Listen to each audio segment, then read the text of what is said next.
Weninger. I'm a state representative in LD17, which is Chandler, Sun Lakes, and Gilbert, just kind of down the 101 from here. And I'm running for state treasurer. A little bit about myself. I moved here almost 28 years ago.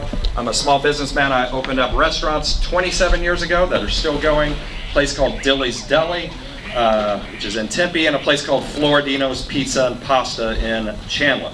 I still work those almost every single day. I was frustrated with some things going on the Chandler City Council, so over a poker game with some friends, I decided to run for that, and was kind of the fiscal watchdog on the council. One quick example is during the recession, I noticed they were getting these $500 car allowances for management. But not only were they getting car allowances, this money was going into the retirement. So essentially, the taxpayers of Chandler were giving management car allowances for the rest of their life, taxpayer funded. So I ended that, ran for the legislature, ended that somewhat there, shrunk the car fleet, been on the Commerce Committee there for 6 years dealing with banking issues and such.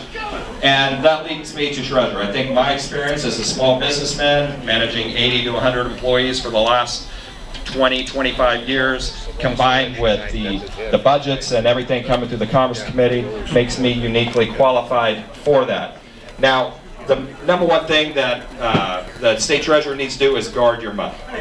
Make sure your money, your hard-earned tax money, is kept safe.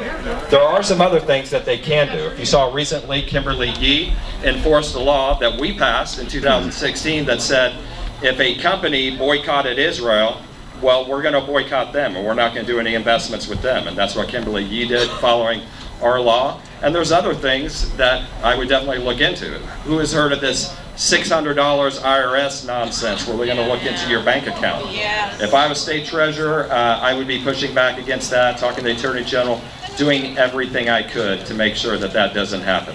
I think you need somebody tough in there, but you also need somebody who's mild-mannered, who's not just trying. You don't want your treasurer on the front page of the newspaper every other day. You want somebody who's just in there doing the job and can be tough if they need to. That is me. I would really appreciate your vote, and I'd appreciate your signature. I'm over there. If you could come and help me get on the ballot, I'd greatly appreciate it. Thanks again.